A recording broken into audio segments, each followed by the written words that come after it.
gonna work. I think we're live. Awesome.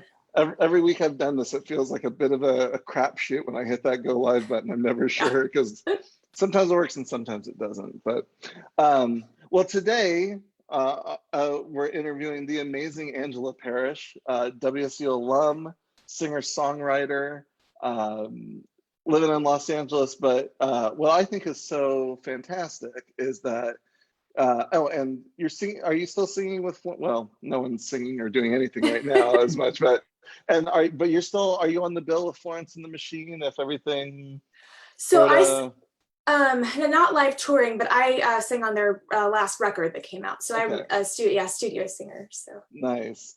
Um, and what I find so fascinating, and one of the reasons I wanted to talk to you is because your background. You grew up in Newton, Kansas. Mhm. Piano, viola. Went to Wichita State. When did you graduate from Wichita State? 2010. So almost, yeah, a decade ago. Okay. Time for a 10-year reunion, I guess. Yeah. Oh gosh. With a degree in special music education and piano as well, or just Yeah. So I don't know if you have if you still do it this way, but 2 degrees instead of double major. So one in yeah. special music ed and then one in jazz studies, jazz piano. Okay. And then you became a singer-songwriter. Mhm. So, Yeah. I which I did. think is just a really interesting pathway that I want to talk a little bit about. So first, my Interesting's a first good word. question, yeah, my first question that I've just sort of been asking everybody is, what made you choose a career in music? What led you in that pathway? Uh, I feel like it sort of chose me. It Hmm. was always the thing I loved the most. I knew at one point that I would probably go into something in the arts, and that would probably be theater, or musical theater or music. Or I thought at one point I might go into musical theater.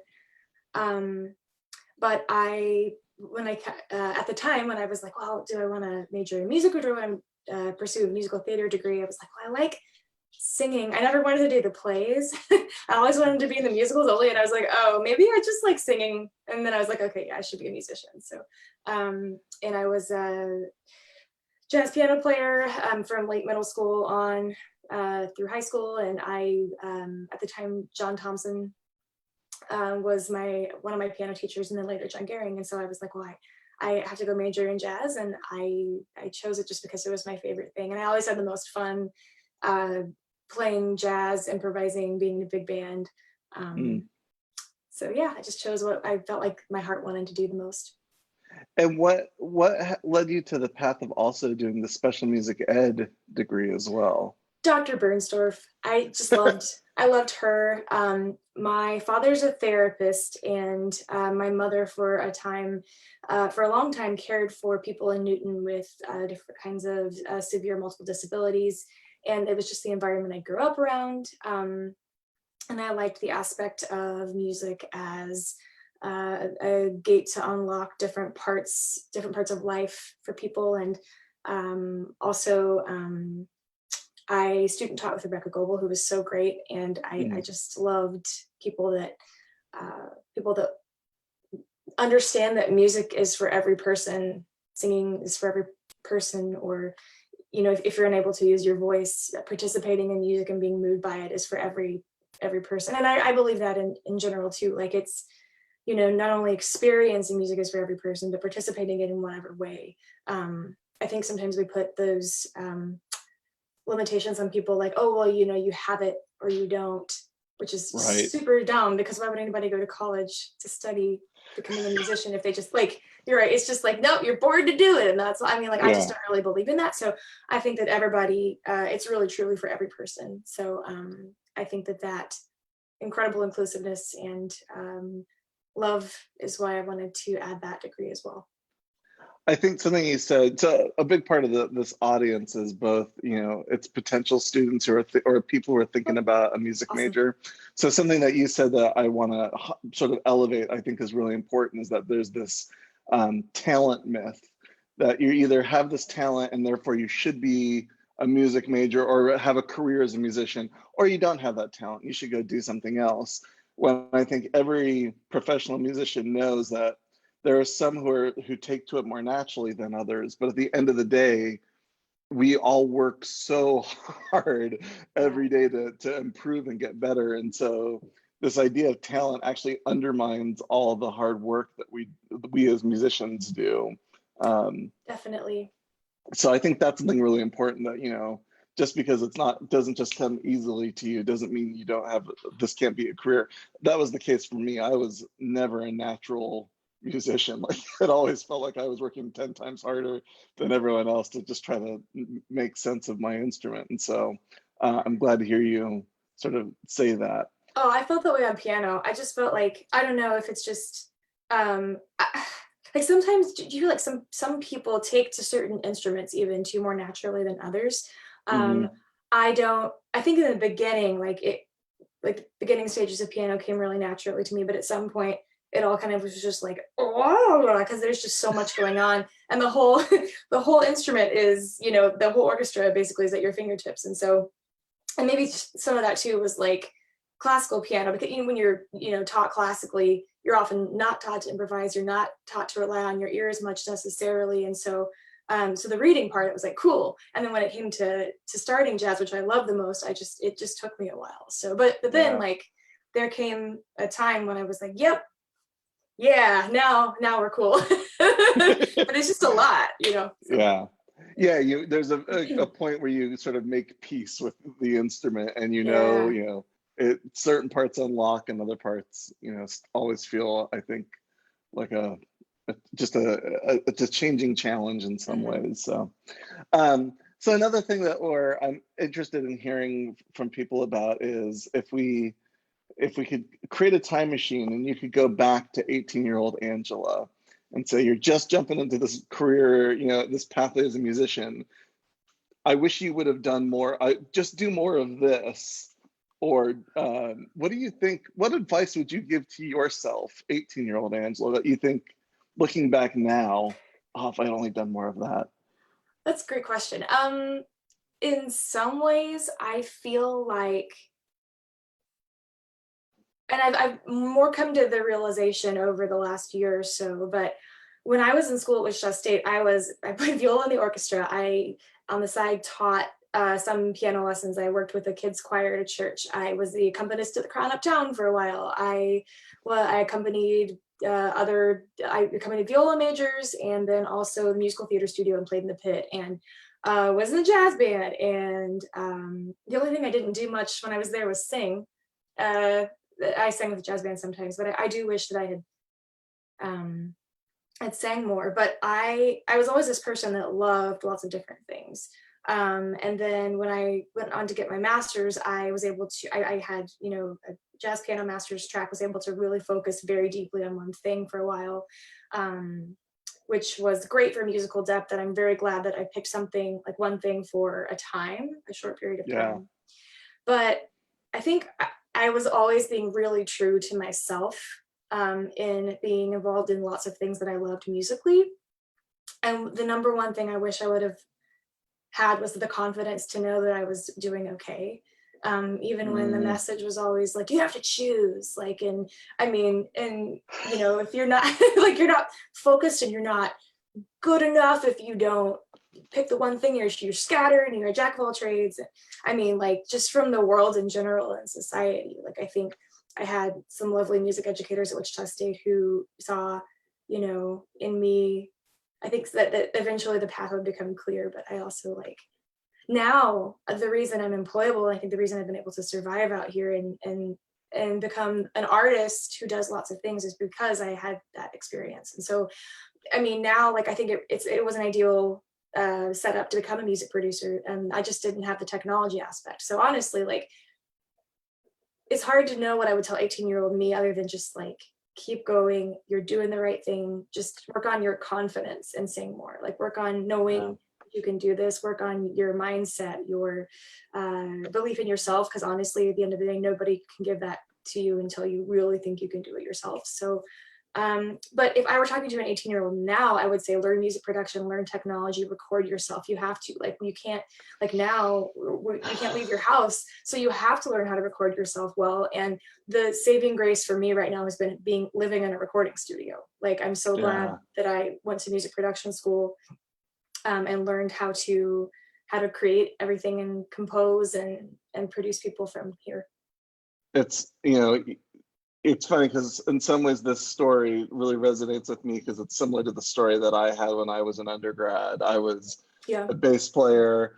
I was playing jazz. I was playing classical. I was also, you know, composing. And I actually had a conversation where I was walking down the hall and two of my teachers, my jazz composition teacher and my classical composition teacher were talking to each other, and they said, "Oh, we were talking about you. You've got to decide what you're going to do. You're," and I was like, "No, I don't want to. I don't want to do that. I want to know exactly like." Thank you. Sorry, that's my 9-year-old who just popped. That's okay. 9-year-old's really treating you right, getting you all kinds That's of right. service. Sweet. They just went for a workout, so Okay. all right, train them well. But yeah, and this idea like, no, you've got to really pick one thing to be good at, and you can't do anything, you know, just give up, you know, stop doing the other stuff and focus. But what's interesting is in all these interviews we've done, every single person from, you know, the percussion instructor at Indiana to bassoonist said, oh, you know, I needed to learn how to do as many different things as possible because that's how I was able to have a gig. And that was really true for, I think, for so many of us. You know, it was the fact that you could, you know, play jazz piano in a club and back up a musical and go sing, you know, with, you know, as a backup singer for a band and all of those things.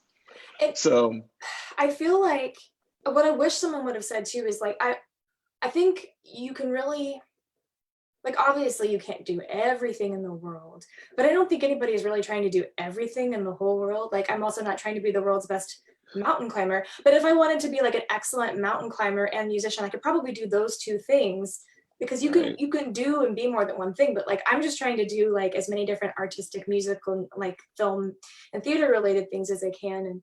And depth is important. So what I wish like had been made clear was choose for a little bit, maybe just for 2 to 4 years. Like pick one thing you really love with the knowledge that you will be able then to go and do other things too, or like choose a major you're happy with the knowledge that like all the other things you're learning will inform it. And don't be afraid to take classes in the other things that you love, and it like figuring out how to manage your time is probably the biggest thing. So but yeah, I mean, you know, when I first moved here, I taught a bunch of piano and voice students, but then I was also working at a call center because you just do whatever you can in LA to get when the world is normal to get on your feet. And I did. But then I was able to play at churches, and because I can, you know, because I'm a jazz player that plays by ear and can transcribe for other people, or I can sight read, or and you know, doing string quartet arrangements for people, or understanding how to do that because I was a string player. And then and it's a good environment to create someone who winds up composing and making songs and produces other artists. So yeah, you'd actually don't have to choose. And in fact, and you know, if you want, like, if also I was thinking about this the other day. Sorry, I'm kind of rambling, but like, no, it's okay. It's my big philosophy as a musician now, because it's hard to, it took me a long time to find the confidence and like the pride in being this person that does lots of different things. And then it's hard to like boldly say, no, this is who I am and I'm okay with it, and not the whole world doesn't have to be okay with it. But if you're a person that wants to do one thing and you want to be like just like the best jazz player, best jazz bassist in the world, that's also cool. Like you don't have to want to do lots of things, but if in your heart you're like, because this whole time I was just going like, what's inside me saying, no, you don't, you know, you. So I think, listening to yourself, and then boldly like being okay, like with saying, actually, this is true for me, to the people that are influential. Like there's this wonderful organization called Community Reboot here in LA, and it's for female studio singers, producers, recording engineers, songwriters. And I was so excited because Linda Perry was on a panel once, and you could ask the, you know, questions. And I love Linda Perry, and I love all the things that she's written and produced, and so many different genres. And I'm like, oh, here's a songwriter, artist, music producer, yay! And so I was so excited to get up and ask a question. I was like, so when you are player, writer, producer, artist, and all these things are you, and you know that this is who you are. How do you be all of those things in a world that tells you you're being flaky? And she said, if you want to be the best, you have to pick one thing. And I was like, no, like what? And I was like, but you didn't really, I mean, she kind of did over time, but then I was like, well, shoot, if I was, I really asking for her advice, or was I looking for her to validate what I know to be true for me? So I was like, oh, I have to. Well, I think, there's something in there though that I think is really important. There's a couple pieces there I think is important, and I'll tie it back to sort of an educational aspect too, is that I think for me, and this is just my philosophy, and I think some would agree and some would disagree, and that's cool, is that I feel like the undergrad time is the time to sort of be shallow in the pool, but go to all the different spots in your pool, and just walk around and see it all. And then graduate school is sort of that time to like go be in the deep end for 2 years, and like, just like you said, focus on that one thing. And so that if you leave that place, and I'm just putting it in an educational framework, but in any time, like I think there's a time where you're kind of shallow and you explore a lot of things, and then there's a time where you deep dive. And then when you come out of that point to the place where you're a working musician, I think then you've got all these different tools and all these different skill sets, and you found the things that you care the most about. And so there will be a time when like, yeah, I'm just going to do that polka gig because I can do it, and I hate polka, but it pays $150, and that's a bill. And then there will be a time in your life when you're going to get to a place where you don't have to say yes to every gig, even though you could do it. You would know that like, I'm not passionate about this, and so it won't be the best version of myself, and that's okay too, to say no to stuff that you're not passionate about. So I think that's all really great advice and great things to think about. I like that philosophy. I wonder. I'm interested. I mean, I just kind of did it that way, not really intentionally. I just sort of was like, because I was also like I was a Spanish major for my first semester in addition to all the other stuff, because I love Spanish. So I was like, I was taking like 25 credits, and I was like, so, and I took sign language also, like I learned American Sign Language and took I was like all over. Oh wow. It was super fun though. I mean, but I taught music students to children of deaf adults who were hearing, and that was really fun. Anyway, but I wonder if I had thought that it was okay, or known that it was all right to be doing what I was doing, if I would have felt so much better about confidence. And then like, I associated that shame with being multi-passionate with poor practice habits. And I had to, because I could sight read so well for so long, and I had to really work on developing better practice habits as a piano player. And then once I kind of figured out like that, things took off for me too in all the other ways. And like, it just took me a while to like, because I could get by on sight reading for years. So I was and I was like, ugh. So I had to really kick my own butt for a while. But if I had not associated, if I'd like known that like, it's okay to do, to be in the shallow part, like, and shallow in a good way, like, take a little of this, take a little of that, but like, help with structuring time and practice habits, that would have helped me a lot too. But I figured it out on my own. And if I'd known that I was like known at the time that I was doing something good, I think I would have been like a much happier person, because I was massively depressed during undergrad as well. So.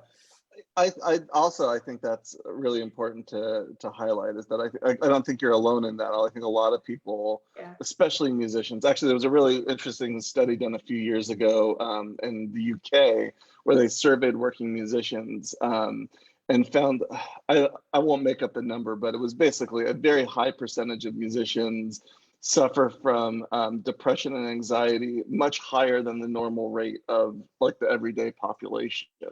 And when you think about the life of a musician, it makes sense, because part of what we do every day is sit in a room and like judge ourselves and say like, boy, this could be better, this could be better. So like, how do you not develop anxiety and around that? And so I think that's not abnormal, and I think it's important to recognize that where you are is okay. Like it's it's all just sort of stepwise, incremental. I got a question in the chat, cool. And this is actually kind of cool. So Erin Gray, who I think you've met before, she works for the college, and she said, Angela was my student teacher for band. Yeah, totally.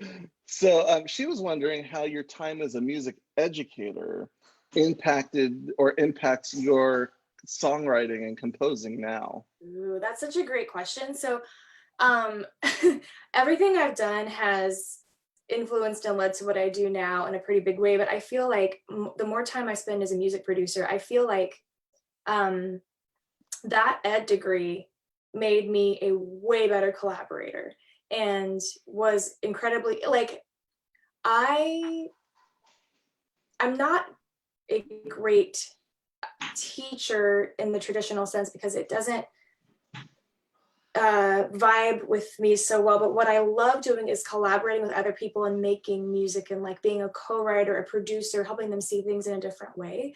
And then, you know, when you're, especially when you are a special music education major, is the degree still called that? There, okay. Yep. So, because I know terminology changes really often too, so I want to make sure I'm using the correct term. But one of the first things that you learn is that not everybody learns things in the right way, or sorry, in the same, like in a way that's like, there's not a right way to learn things. Like not everybody learns in the same way. And you learn that as you know, in music education anyway, but like not, like there's no wrong way to learn something and there's no right way to learn something. And sometimes I think that music industry people think that their way is the correct way, or you know, all kinds of musicians think that like, oh no, you got to do it this way. This is how it's right. This is the only way to do something. And I really just don't believe that at all. So when people ask me, you know, how do you write a song? Like, well, you could start with a title and you could start with a form and like say, okay, I'm gonna have a verse and a chorus and I know where my title's gonna go. Or I could start with a melody and put lyrics to it. I can start with a chord progression. Like there's the knowledge that everybody has their own way of getting somewhere and learning something. And even that's, I would say that's true with technique too. Like even like, is, you know, something always supposed to be played with your fifth finger? Well, maybe not, you know, like maybe you can play it better if you change it to adapt to how it vibes with you. So I think that knowledge of flexibility has made me a better collaborator and saying like, oh, let's try it this way. Or, oh, you want to start with your voice memo today? Cool. Or, you know, try using this different microphone on your voice in the studio. So I think adaptability and recognizing each person's individual strengths, and also being able, like when you're an educator, your job is to help that student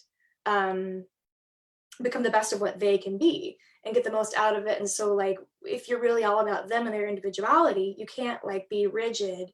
So I think it's helped me become a music producer. And I think coming at music production with an educator's mindset and has, I think, made me a much better producer and my hope is that I'm much more fun and kind and warm to work with because I'm not rigid. I love that idea. The job of the producer is to essentially let the artist be the best version of themselves and fulfill that. I think that's great. We have a couple more minutes, so I want to get through a couple of speed round questions. So singer-songwriting, who are some of your biggest influences that you just remember, like they're, especially this is sort of a selfish question, lyrically, who are your favorite lyricists? That's a great question. Bernie Taupin. So that's, you know, I love it when people can do both. And they're, Elton John and Bernie Taupin are one of the teams that I always do it separately and never write in the room. I've asked like prefer writing with somebody in the room, but wonderful, incredible. I think I love Billy Joel. And I think his lyrics are really underrated. And he's also, I feel like so many songwriters, like he's a divisive one to talk about too, because either people are equally passionate about their dislike for Billy Joel, which I don't understand, because I love him so much, but his lyrics are wonderful. And Dan Wilson, who he was in Semisonic, and he's a wonderful songwriter but also an artist, and he's an incredible lyricist. Like the song Closing Time is actually about the birth of his first child, but disguised through the image of getting kicked out of a bar. And he kept that hidden somehow from the whole world. It was super clever when you go back and read it from that perspective. Like this room won't be open until your brothers or your sisters come. Like he's so smart. Incredible. And then I just, you know, I was a friend of Adam Schlesinger, who just passed away because of COVID. I just everything about the way he lived his life and wrote was wonderful and a gift, and I hope to keep talking about how great he was for the rest of the time I'm on this planet. Yeah. Another big COVID loss. I don't know how you felt. It was John Prine. Oh my God, yeah. Oh, huge John Prine fan. And so I just saw funny him. and dark and so clever and so tender and sweet and just incredible. This is my great John Prine story. My dad and I grew up as John Prine fans. And my mom too. But my most recent experience, I went on my birthday last year. I flew out to California, where I'm from, Northern California, and my dad and I went and saw John play live, 9th row center. I mean, it was like just amazing. So like, I'm glad I've got that experience. But yeah, that one was really hard for me. He's one of my favorite singers or songwriters. I think he's got this really clever lyricism. We brought up sort of COVID-19. This is another thing I'm interested in, is just, at this time when artists are unable to perform live, yet I feel like the general public is crying out for more art. Like they seem to be. How are some ways that you're staying creative right now? So I'm having, oh gosh, I feel like it's important to acknowledge that people don't have to be creative if they're not in a headspace where they can, if they're struggling with being worried about things. Right. I generally cope pretty well through emotion. And so I had some time of being like, this is awful. I can't think straight. I can't make anything. And then finding a way out of it creatively and being able to transition everything I do to being remote entirely is a motivator for me. So Zoom, co-writing, sending things back and forth, learning a little bit about recording yourself so that you can work with collaborators and start to make things for yourself, or even thinking about, once I'm out of school, for example, if you're a musician in school, what sort of things would I need to be working on, maybe to present myself professionally as a performer? And like, would I work on a vocal reel? Would I like tape my opera audition and really like critique myself? Would you study and practice the thing that you think you're not supposed to be doing, like, which is also honestly how I like got all my like things. It's like, I'm gonna go play this jazz thing instead, and oh yeah, that's what I love. So trying a new thing, and like there's so much. I've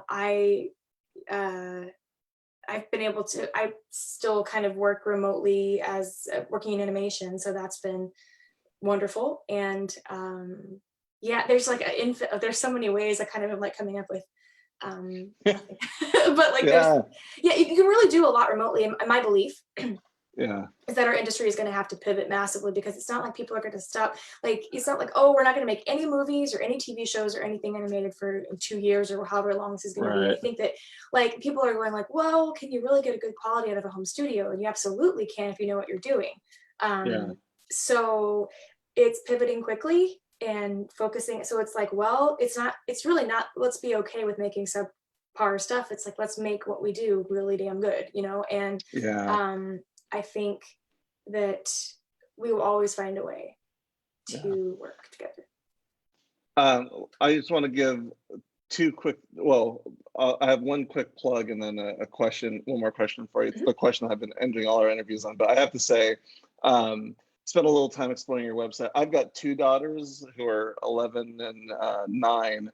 And I just checked out your song a couple weeks ago, On the Side. And thanks. Man, as a father of 2 daughters, who's very cognizant, like it's a beautiful song. So I just want to give like props, and I think it's an important song for I think everyone to hear and sort of think about. Thank you so much. Thank you for writing that kind of stuff. Last big question is, what's for dinner tonight? For my dinner? Yeah, what are we eating? Yeah. Well, today is our grocery pickup day, so it's the day the food arrives. Yeah, so we rejoice and we join hands and do it. And I don't know. Probably I'm gonna make maybe a spinach lentil stir fry.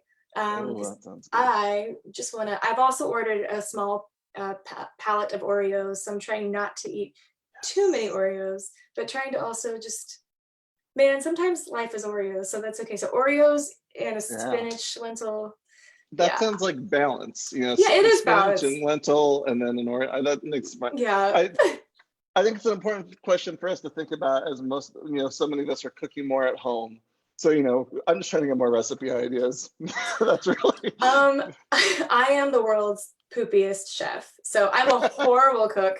I've had to learn how to do stuff. I had some stomach problems last year, so I had to switch my whole diet and like learn to start making like some really awful gut issues. So so I do Hungry Root. I do like food delivery, and I just kind of do stir fries and vegan, Nice. plant-based stuff. It makes me feel better. I was been a vegetarian since college anyway, so it wasn't that hard of a switch in the long run. But my fiance is the cook, so Nice. yeah, but I will reach out to some of my more food. I was also raised by a man whose favorite restaurant's a truck stop, so my palate is just like, hey, like, you know, whatever.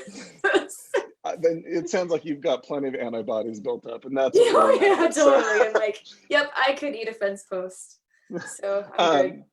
Before I let you go, is there anything that you want to plug or that people should be on the lookout for? Oh gosh.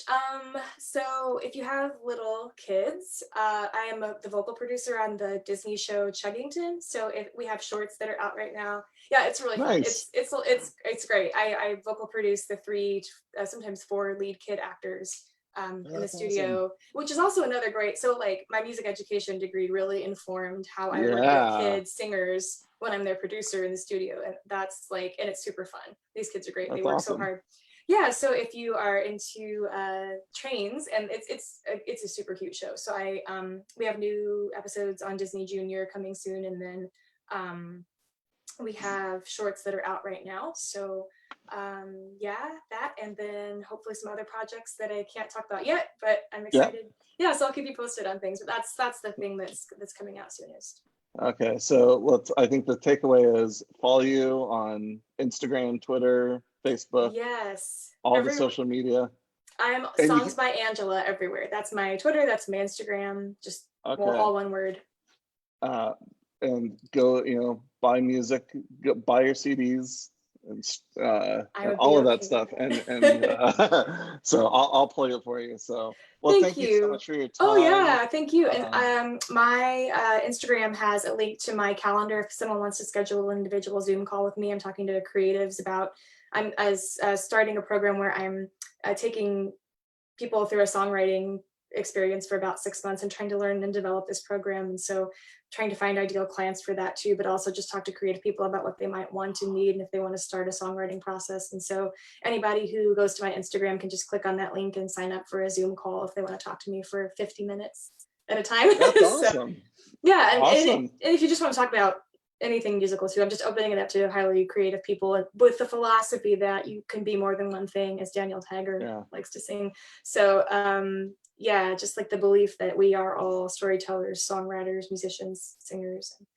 That's beautiful. Yeah. All right, well, go sign up for a time. Why wouldn't you take advantage of that? So, all right, well, thanks so much, Angela. Thank you. Thanks for asking me. It was fun to talk to you and like get some one-on-one time. And yeah, so I hope you have a safe, healthy day.